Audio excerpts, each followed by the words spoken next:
We've all witnessed it. Someone reaches amazing heights before collapsing in the most painful way possible. For Presley Gerber, the son of Cindy Crawford, that was precisely the situation. Presley's decline from grace was so surprising that it even reduced his mother to tears. At one point, he was viewed as a rising star with everything going for him: excellent looks, renowned parents, and a potential modeling career. His name isn't solely connected to magazine covers and red carpets anymore. Rather, Presley's narrative has been passed down as a warning to both new aspirants and business insiders. However, what actually went wrong? How could someone who had the entire world at his feet go so far and so quickly? We're going to go into all the shocking details of Presley Gerber's very public demise, so please take a seat. Cindy Crawford's path to the spotlight. We must first discuss the lady who gave birth to Presley and the reasons behind his recent shift that have caused her to spiral downward before delving into all the specifics of his public demise. Cindy Crawford had it all. The fame, the body, the appearance. She used to be more than simply a model, she was the norm. From international ads to magazine covers, music videos, and even runways. Cindy was everywhere. Her pursuit was followed by half of Hollywood. And everyone took notice when she entered a room. Daniel Crawford and Jennifer Sue Walker welcomed Cindy into the world on February 20, 1966, in DeKalb, Illinois. She was raised with her younger brother, Jeffrey, and two sisters, Chris and Danielle, in a typical Midwestern household. Tragic events, however, occurred early. At the age of 3, Jeffrey passed away from leukemia. Even as Cindy started to ascend through the ranks of celebrity, that loss affected the family and influenced a lot of her grounded personality. She was also intelligent. Cindy wasn't relying just on her attractiveness. She received a scholarship to Northwestern University to study chemical engineering after graduating as valedictorian from DeKalb High School. But after only a few months, modeling beckoned. And she didn't think twice when the chance presented itself. After leaving college, she plunged herself into the fashion industry. Initially, her foray into modeling wasn't particularly glamorous. She was duped by classmates when she was a teenager into believing she was being sought for a modeling job by a nearby clothes store. The joke was on them, but it was a prank. She was soon posing for magazine features and local advertisements after receiving a genuine offer. Her debut cover featured a shot by photographer Roger Legel. After that, everything proceeded quickly. At the age of 17, Cindy participated in Elite's Look of the Year competition and advanced to the national finals. She immediately entered the modeling industry as a result of that. Cindy was already well known when she relocated to New York City in 1986 and signed with Elite Model Management. Her image began to appear in Harper's Bazaar, Elle, Cosmopolitan, Vogue, and Allure. She was featured on more than 500 magazine covers by 1998. She walked the catwalk for the top fashion brands, including Dior, Valentino, Chanel, Versace, Calvin Klein, and Dolce & Gabbana. She represented an era and was more than just a model. Her impact extended beyond the realm of fashion. She starred in Pepsi ads that ran during the Super Bowl, made appearances in music videos such as George Michael's Freedom, 90, and even dabbled in acting. Despite the failure of her feature debut, Fair Game, it did not damage her reputation. Cindy was already firmly established as one of pop culture's most recognizable female figures.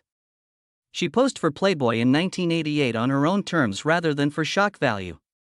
Renowned photographer Herb Ritts captured the images, which have been hailed for their artistic quality. Along with doing brand partnerships with Maybelline, Omega, Revlon, Gap, and numerous other companies, she also created popular exercise DVDs and even had a lipstick named after her. Cindy was a brand, not simply a lovely face. And that brand represented wisdom, control, and classic beauty. That explains why she is being affected so hard by what is happening right now. Cindy cultivated an image of perfection for decades. She reared her children away from unwanted noise, maintained a clean private life, and provided them with discreet behind-the-scenes care. It has therefore been quite distressing to watch her son, Presley, go from irresponsible tattoos to unpredictable behavior in public. Cindy is devastated by Presley's decisions, according to family sources. She has tried everything: structure, tough love, and support. But no parent, no matter how strong or well-mannered, can bear to see their child fall apart under the pressure of celebrity. She was expected to be followed by Presley.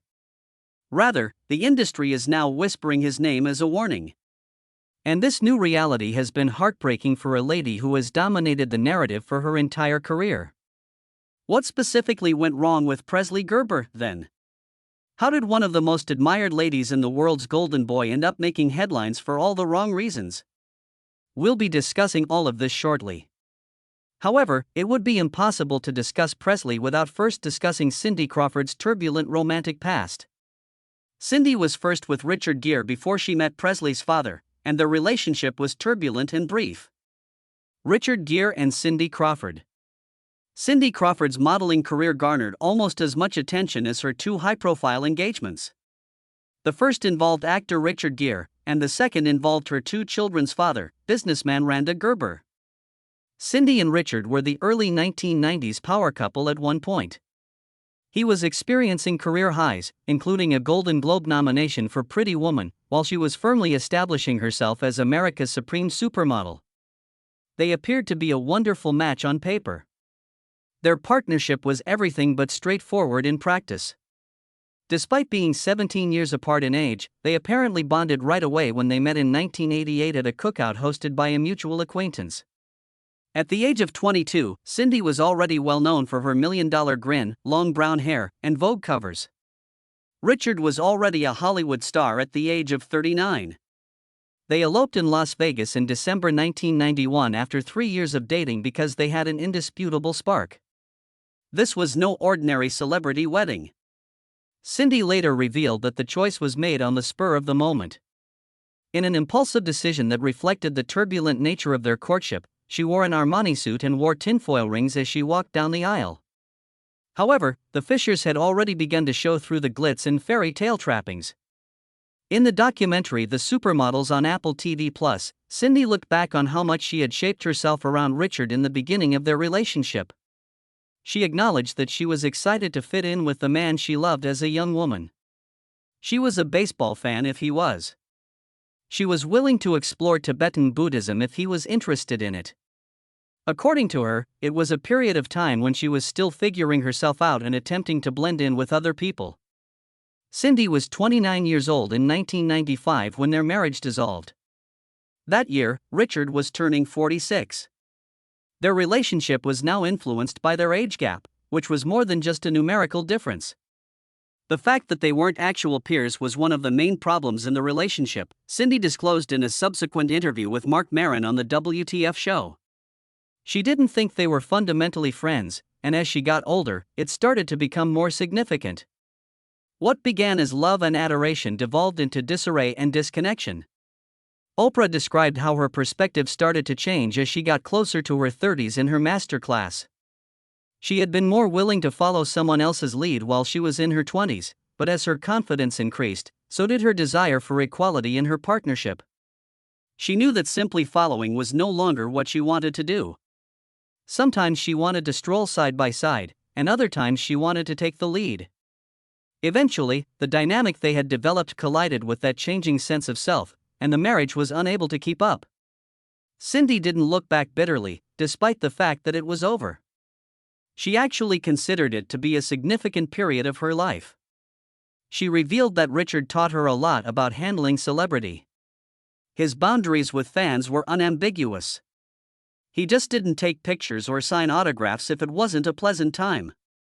She learned how to keep her own calm in the spotlight by observing him. She also thought he was smart and curious about the world. Cindy learned more from that period of her life than most people understood. She eventually discovered the kind of love that lasted and went on. Cindy wed Randa Gerber, a prosperous businessman, and the two of them had a family with 2 kids, Kaya and Presley. Richard, on the other hand, has moved on and married Alejandra Silva, a Spanish campaigner, with whom he has 2 young sons. According to reports, the couple want to relocate to Spain in order to raise their kids in her native nation. Therefore, even though Cindy's first marriage didn't work out, it had a profound impact on her that went well beyond love. It helped shape her into the mother, wife, and woman she would become. Watching her own son battle his problems in public is one of the most difficult trials she has ever faced. Randa Gerber and Cindy Crawford. Enduring tale of love. In the early 1990s, Randa Gerber and Cindy Crawford had no intention of falling in love. In addition to Randy being in a relationship, she remained married to Richard Gere. However, their chance encounter at her agent's wedding ultimately transformed their lives. Gere hadn't wanted to go, so Cindy had gone to the wedding by herself, leaving room for a surprise meeting. Randa was also present, and despite their lack of serious intentions, they clicked. No expectations or pressure were present. They could be themselves because neither of them was accessible. They became friends over time. And that friendship gradually developed into something more after Cindy's marriage collapsed in 1995. When Cindy and Ron appeared together at the Father's Day premiere in 1997, they were formally a couple. They were married in a low-key wedding on a Bahamas beach a year later. It wasn't the extravagant wedding that one might anticipate from a supermodel. Cindy was not dressed in a custom gown. Rather, she went with a straightforward white lace mini dress from the ready-to-wear line by John Galliano. She had no shoes on. Grande was dressed in a loose-fitting white top and black pants. Together, they walked down the aisle holding hands. Their connection was grounded in reality from the beginning. They had a family not long after being married. In July 1999, Presley, their first child, was born. Kia, their daughter, was born in September 2001, 2 years later.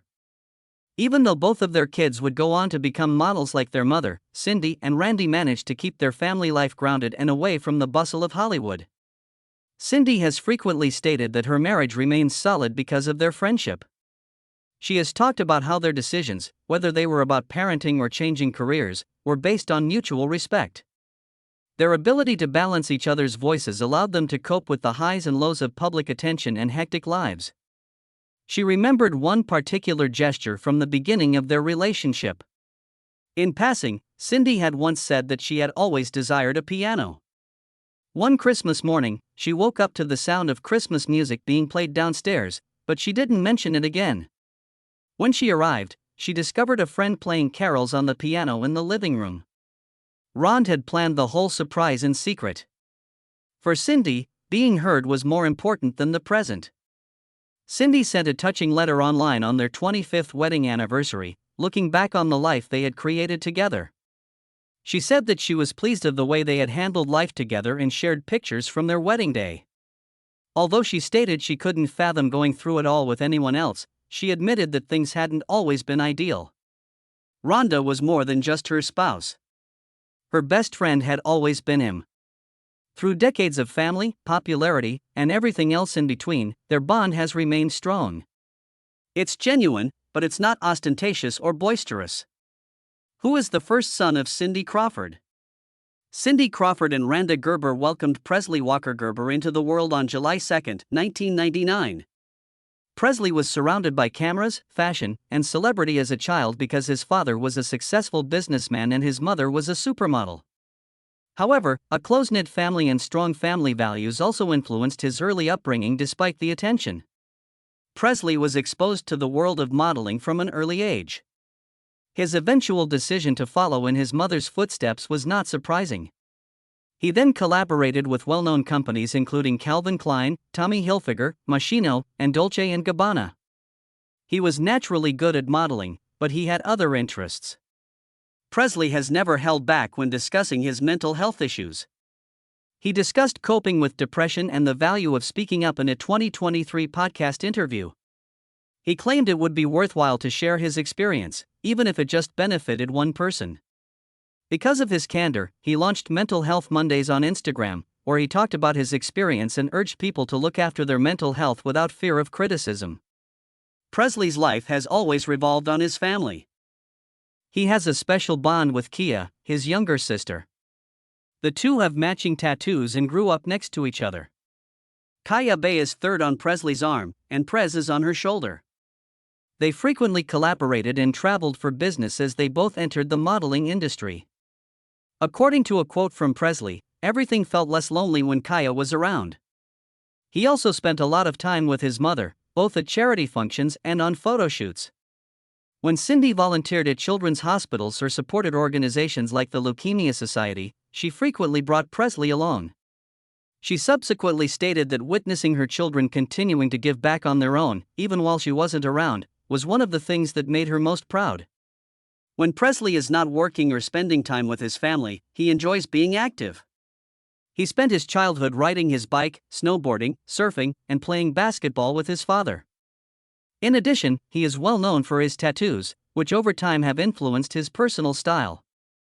Presley had many privileges growing up in a renowned household, but there was pressure too. Still, he had a solid basis in his early years. One based on honesty, family, and attempting to use his voice for the greater good. Furthermore, despite having a supportive family that has largely kept him grounded and given him a sense of acceptance and love, Presley's public breakdown was unavoidable. The popular backlash against Presley Walker Gerber. The fame of Presley Gerber was born. The son of tequila tycoon Randa Gerber and supermodel Cindy Crawford. His whole life was encased in celebrity and perfect genes. Presley didn't need to seek attention when he had a legacy like that. He could find it waiting for him. He appeared to have been given a golden ticket into any sector he desired by his father, a well-respected businessman and former model, and his mother, one of the most famous models in history. Presley, of course, started with fashion. At the age of 16, he made his runway debut for Moschino in February of 2016. His remarkable looks rapidly made him a coveted commodity, and he bore an amazing likeness to his mother. Soon, he was collaborating with companies like Celine, Dolce & Gabbana, Tommy Hilfiger, and Calvin Klein. He even replicated his mother's iconic 1992 Pepsi commercial in February 2018. He was positioned as the Crawford-Gerber brand's heir apparent thanks to this sentimental tribute. He was attractive, successful, and young. What might go wrong? As it happens, plenty. Presley's previously flawless look took a sharp turn just a few days into February 2019. He was stopped by a Beverly Hills police officer for speeding in his Tesla early on New Year's Day. Presley, who was only 19 at the time, failed a field sobriety test and there was an odor of alcohol. He was taken into custody and accused of DUI. His initial encounter with the law had major legal repercussions, even though he was released without posting bond. In addition to being sentenced to 3 years of probation, required DUI instruction, and 2 days of community service, his license was suspended. Quite different from the glitzy ads he had been promoting only a few months before. In a swift statement, his lawyer said that although Presley was treating the situation seriously, the incident set off a chain of events. It was no longer about a single poor choice. The public and media started to observe him in a different way. This person was spinning. He was no longer the golden boy. The spiral was only getting started. Presley had changed by 2020. The trim boy who looked like Cindy Crawford was suddenly covered in vibrant tattoos on his neck, arms, and chest. However, the expression that caused the most fury was the one on his face. He showed off a new tattoo that read "Misunderstood" on his cheek that year. His parents were even more appalled than the fans. People publicly questioned his mental health and asked why he would risk his modeling career on social media. Presley did not remain quiet. Through Instagram Live, he gave a direct response, vehemently defending the tattoo. "I wouldn't have done this if I thought it would ruin my face or if I didn't want this," he stated. After briefly lowering his barriers, he disclosed that it reads "Misunderstood," which is exactly how I've felt my entire life. "My mom, she likes it," he said in response to the question of whether his mother supported it. "She is helpful. I'm not sure. It's my face." He brushed off allegations of drug use and urged detractors to address him directly. However, the next year, Presley took off the tattoo in spite of all the rage he displayed at the time. It became evident that Presley was experiencing more than simply a period of rebellion as the headlines piled up: DUI, face tattoos, and inconsistent Instagram behavior. Presley's path was characterized by turmoil and commotion, in contrast to his sister Kia, whose modeling career flourished with elegance. Insiders started to provide a more complete picture. Presley had had enough of being the odd one out. He struggled in a family where everyone seemed to glide. He is attempting to forge his own identity and escape the shadow of his family. According to one insider, he also enjoys the attention he has been receiving, even if it is unfavorable. He was burdened by the expectations that accompanied the Gerber name. According to a source, Presley feels a lot of pressure because Kia and his parents are so successful. His goal is to establish a niche for himself in the world. Randa Gerber and Cindy Crawford, however, saw Presley's actions as more than just a problem with his appearance. It was devastating. In private, the parents were really concerned. He appeared to be lost in his own storm, recorded films of himself at gun ranges, and left mysterious comments. As one family friend put it, they know these statements are some kind of cry for attention or help, and it's difficult for them to see and has caused great concern. They were correct. Presley's highs and lows weren't limited to the internet. They were also occurring in real life. Reports state that he had previously received treatment. His parents felt that he was straying from the path and were pushing for him to receive more serious therapy. In one instance, he was hospitalized following a mountain biking accident, and he had begun acting out more on social media to vent his anger. According to the source, they are keeping a tight eye on him and want to make sure he is in a healthy mental state. There was a glimmer of romance in late 2022, which gave some optimism. "Guys, I did it," was the caption for a photo carousel that Presley shared on Instagram featuring model Lexi Woods. Fans instantly conjectured that the two had become engaged after seeing the sweet and light-hearted pictures. Woods only fueled the flames when he reposted it with the emojis of a heart, a lock, and an infinity symbol. But it was over in a matter of weeks. The romance ended, the posts were removed, and according to sources, they immediately recognized it wouldn't last. Presley had fallen in love quickly, but it didn't last. According to insiders, Lexi was prepared to concentrate on her podcast, modeling career, and self. The parts were left for Presley to pick up. By 2023, Presley was starting to face all of his experiences. He discussed his life's mistakes in an open and heartfelt discussion on the Studio 22 podcast. He added, "I just want to help others avoid the place I was in, having struggled with mental health, depression, and other things that come with that.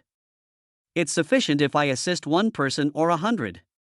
He admitted the suffering he had inflicted, the struggles he had encountered, and the hard-won information he had acquired.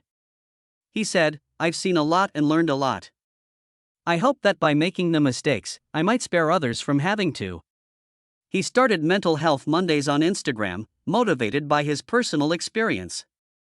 In an effort to help others navigate their own challenges, Presley provided advice and insights on mental health management in each episode.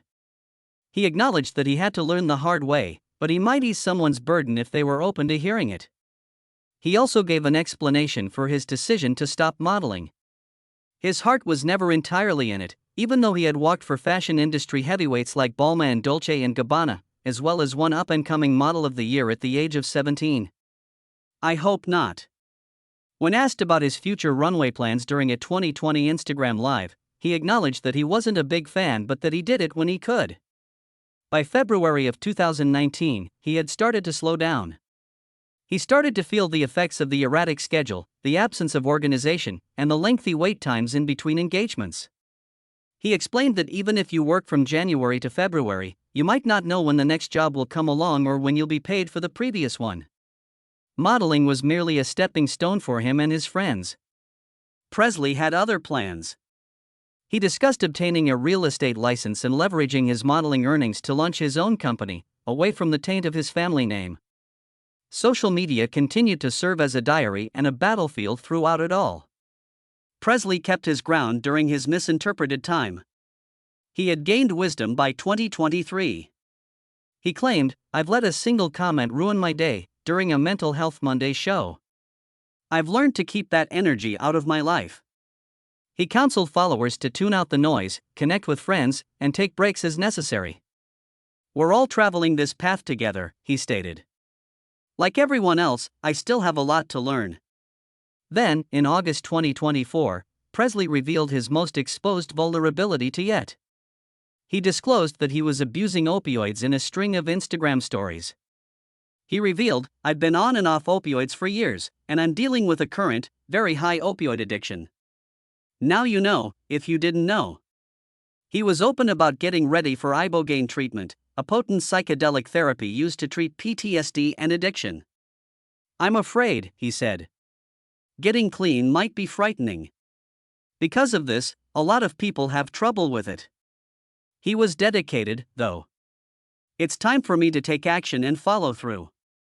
In order to maintain accountability and possibly even assist someone else, he promised his followers that he would record the procedure. The confession was a breakthrough rather than a breakdown. "I hope that now everyone knows where I am." The tale of Presley Gerber is not one of a tidy ascent and decline. It's a tale of hardship, defiance, suffering, and development. He nearly broke because he didn't match the mold his family appeared to fit into so easily. But now that he's beginning to understand himself, he no longer feels misunderstood. He is no longer following in anyone's footsteps. He's figuring things out on his own. One Monday at a time, one post, one step. Like a mother, like a son. There is a subtle irony at work, despite the fact that Presley Gerber's public breakdown has garnered innumerable headlines. Cindy Crawford, his mother, had a similarly misinterpreted journey. Crawford was only a young girl from DeKalb, Illinois, with aspirations that her own father didn't entirely share, long before the catwalks, advertising campaigns, and famous Pepsi commercial. Modeling was not as prestigious in those days. Her father actually thought the worst when she first started. It wasn't a career to him. To him, modeling was merely a sterile term for something much more sinister. Unaware of what they were getting themselves into, her parents even went to her very first modeling gig. Crawford herself had never imagined appearing on magazine covers or walking the catwalk. She hadn't even considered the possibility that it might be a job. Fashion magazines seemed like a different world from where she stood in a little Midwestern town. How on earth did a farm girl get into them? A local photographer found her, she joined with a small agency, and she later saw the agency join Elite Model Management. From the outside, her ascent appeared to be effortless, but it was anything but. Crawford had been the valedictorian of her high school and had been accepted to Northwestern University, but she left after just one semester to pursue a career that few in her community even considered legitimate. The criticism persisted even after she secured a campaign with Revlon and covers for Vogue. People started to doubt her decisions after she posed for Playboy. Why would someone who was already very successful in the fashion industry risk everything to be included in a men's magazine? It had nothing to do with money. It was a meager salary. Control was what counted. She had exchanged her remuneration for the privilege of approving each and every picture. Crawford was claiming her image and independence in a field that is always trying to shape and control her. Such audacity was not always favorably received. Years later, Crawford acknowledged that she wasn't even picky about her first gigs when she looked back on those early days in a documentary series that shook back the shiny exterior of the modeling industry. She lacked the privilege.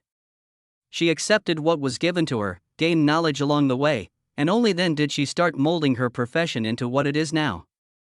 Decades later, she sees her son deal with his own media maelstrom. Under a microscope, tattoos, arrests, and confessions of addiction are all examined. Cindy, however, is the best person to comprehend the conflict between individual preference and public opinion. She has experienced being misunderstood by her own family, being accused of undervaluing herself, and being doubted constantly. Therefore, even if Presley claims he is misunderstood, the reality may be a little more nuanced. Perhaps the apple was not as far from the tree as many believe. What are your thoughts about Presley? Please let us know what you think in the comments section below. Remember to subscribe, like, and share. Click the following video that appears on your screen as well. You'll like it.